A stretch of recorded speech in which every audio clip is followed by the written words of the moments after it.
मुफ्ती सलमान अजहरी। 31 जनवरी को गुजरात में मुफ्ती सलमान अजहरी साहब का 2 जलसा हुआ, एक जूनागढ़ में और दूसरा कच्छ में हुआ। मुफ्ती साहब के पूरे बयान में से कुछ सेकंड्स की क्लिप सोशल मीडिया पर वायरल हो गई। तो करबला का आखिरी मैदान बाकी है, कुछ देर की खामोशी है, फिर शोर आएगा।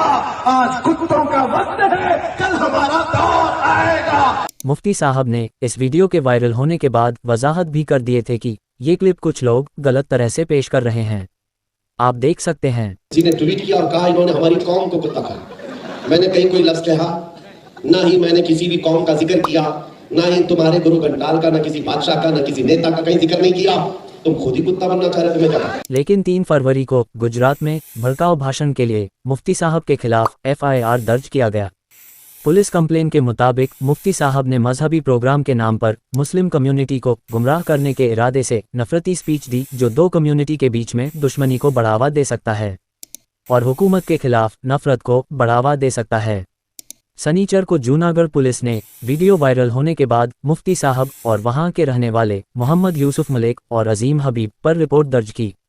कंप्लेन के मुताबिक इन धाराओं पर केस हुआ। मलिक और हबीब को अरेस्ट कर लिया जाता है। पुलिस ने बताया, मलिक जूनागढ़ में रहने वाला एक बिल्डर है जिसने जलसे की परमिशन पुलिस से ली थी। अल अजीम चैरिटेबल ट्रस्ट के अंडर इस प्रोग्राम को किया गया था और हबीब इस ट्रस्ट के प्रेसिडेंट हैं।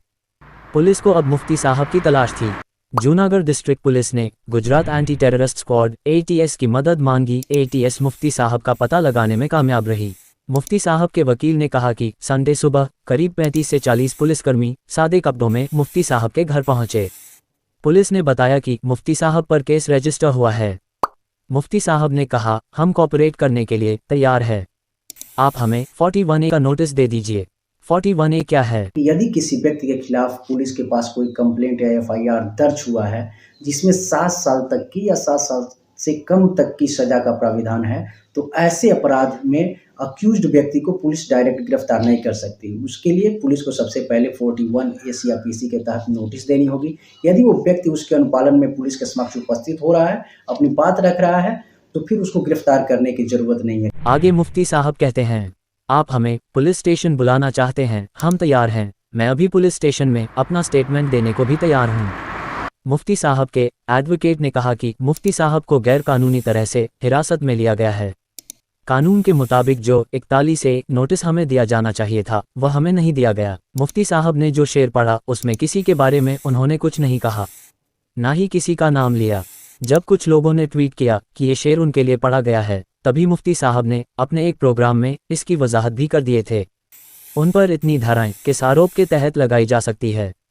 क्या इस शेर में किसी तरह से 2 कम्युनिटी के बीच में नफरत को बढ़ावा दिया गया और उन्हें गिरफ्तार करने के लिए गुजरात एंटी टेररिस्ट स्क्वाड को क्यों भेजा गया? ATS की मौजूदगी से ये डर पैदा हो गया कि कहीं मुफ्ती साहब को गुजरात में झूठे केस में न फंसा दिया जाए।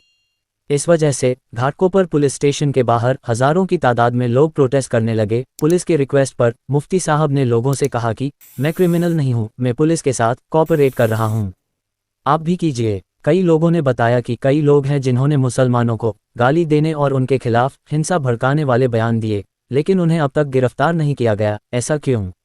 जैसे Narsinghanand, Nupur Sharma, T Raja Singh, Sudarshan TV channel चलाने वाले सुरेश चवानके ने तो ग्राफिक्स के जरिए मस्जिद नबी शरीफ पर बार बार बॉम्ब गिरते हुए दिखाया अपने चैनल पर, लेकिन कोई कार्रवाई नहीं हुई। ऐसा क्यों? मुफ्ती साहब को जब मुंबई के घाटकोपर पुलिस स्टेशन में लाया गया, हजारों की तादाद में लोग वहां जमा हो गए। मुफ्ती साहब के को डिफेंस लॉयर ने घाटकोपर पुलिस पर सेक्शन 353 का गलत इस्तेमाल करने और पीसफुल प्रोटेस्ट करने वाले लोगों के साथ गलत व्यवहार करने का आरोप लगाया। घाटकोपर पुलिस ने 5 लोगों को गिरफ्तार किया जो प्रोटेस्ट कर रहे थे। टाइट सिक्योरिटी के साथ मुफ्ती साहब को संडे देर रात मुंबई से गिरफ्तार कर गुजरात ले जाया गया। गुजरात में ट्यूसडे को एक और FIR रजिस्टर हुआ मुफ्ती सलमान अजहरी साहब पर, जो कच्छ में हुए एक प्रोग्राम का था। इसमें भी नफरती भाषण देने का आरोप लगाया गया। जूनागढ़ के एक लोकल कोर्ट ने मुफ्ती साहब और 2 लोगों को 1 दिन की पुलिस रिमांड पर भेज दिया।